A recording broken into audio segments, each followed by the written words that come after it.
guys, it's Mrs. Finner. I'm gonna move myself really quickly. Wow, I'm gonna go up here. Okay, welcome. We're gonna go over the introductory presentation to Rikki-Tikki-Tavi. All right, here we go. This story is about a fight of good versus evil, a fight between a mongoose and a cobra. This is what these animals look like in real life. It is going to be a pretty cool story. So let's jump into it. So before we look at the characters, I'm going to move myself again. Let's check out the author. His name is Rudyard Kipling. He's got a cool name, Rudyard Kipling. So he was born in 1865. He passed away in 1936. He lived to be 71 years old, so pretty old, right? He was born in Bombay, India, to English parents, and he moved back to England at the age of 5. He felt very attached to his home country of India, and he actually returned in 1882 at the age of 17. And this is when he began to write stories. He was a writer. So again, I have this map here, and England is here in Europe, right? So he would have had to travel by boat all the way around Africa to India. So quite a trek that he took, right?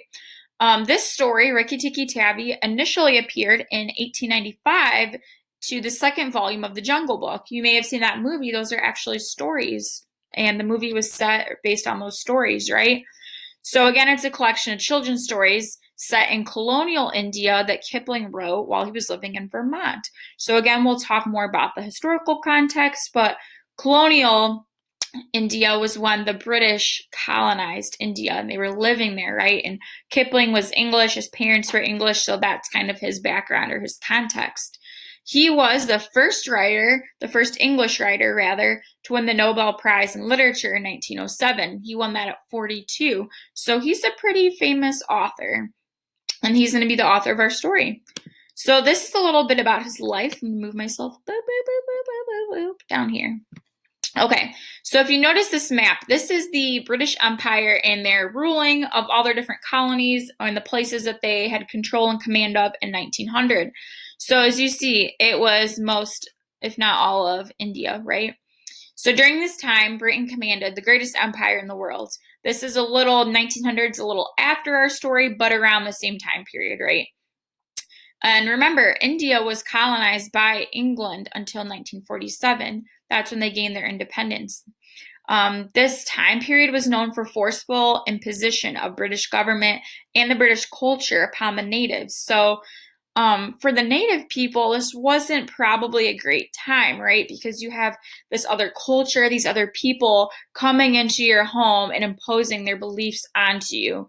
So we call this British imperialism. This is a philosophy that assumes that the British are superior and their civilization is superior, and therefore they have a moral responsibility. So moral means either like by God or because you think it's the right thing to do, right? They think they are responsible and it's their duty to bring their, quote, enlightened ways to the, again, quote, uncivilized people of the world. So the British felt it was their duty to impose their government, their culture on the Indian people because that's what they felt like they were helping them. They felt like that was the right thing to do. And this attitude was especially taken towards non-white, non-Christian cultures in India, Asia, Australia, and Africa. So that's the context we're coming from the story. And not to say that Kipling's a bad guy, but just so you understand the historical context of what's happening in the world, and it might give you a different perspective on the story as well. Okay, so let's check out the summary of the story. So in this story, we hear from Rikki-Tikki-Tavi. It's really fun to say, right? He is a brave and heroic mongoose, and he battles against the evil King Cobra's Nag and his wife, Naganya. And this is a war story that depicts triumph of good over bad. So again, thinking back to that historical context we just talked about might kind of give you some perspective of where Kipling's writing from, right? So this was, again, originally a children's story, and it makes sense because Kipling created these imaginary worlds to appeal to a child's imagination. It's kind of juvenile, right, of like talking animals a little bit, right? So this story takes place entirely in a small garden populated by anthropomorphized, that's a fun word to say, right? Birds, snakes, muskrats, and frogs.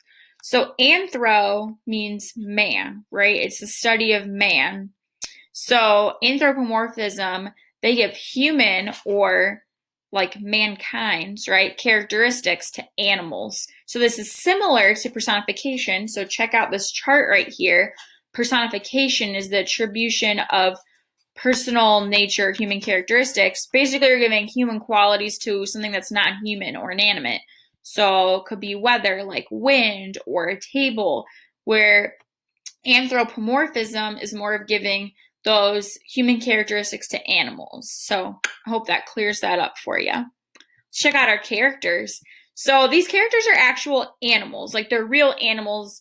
But again, they're just giving them human characteristics. So that's why I have real pictures here of real animals, because I want you to see what they really look like to kind of, have that image in your mind.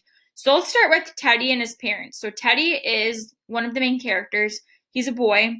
He and his parents are English, and again, they're living in India during this time when Britain colonized India. We have Rikki-Tikki-Tavi. He's the mongoose. Darcy and his wife are tailor birds, so that's what they look like. Then we have Chichandra, who's a muskrat. Oh, I've seen a muskrat in person, real life before. Ugh, my husband's laughing at me, but they're really gross to me. It's like a water rat. They have a long tail. They're gross. It's like a beaver, kind of. I don't like them. But Chichandra is a muskrat. Then we have some more characters. We have Crate. He is a brown snakeling, so a baby snake. He's like a dusty brown color. He's small but mighty. Chua is the rat. We have Coppersmith, who is a bird, and Nag and his wife are black cobras. So you can't really see, but he has like a hood. So it's like this, and then when he gets angry, it comes out. It's like, ah. You'll see. You'll actually see now. So here's a video from National Geographic. It's really cool. It is showing you a mongoose versus a cobra in real life. These two animals really battle it out. They really do duel in India. So again, Kipling is writing from experience. It's pretty savage. It's pretty brutal, but it's cool to watch. And it's cool to kind of see like what Kipling was imagining when he was writing. So check out that video. Pretty cool. They also make an allusion to the story at the end of the video or a reference to it, which is pretty cool. And yeah, that is our intro video. Hopefully you learned a lot about the author and his background, the historical context. You got to know the characters a little bit, and you got to see what these animals look like in real life. Feel free to refer back to this video whenever you need to. Thanks, guys. Bye.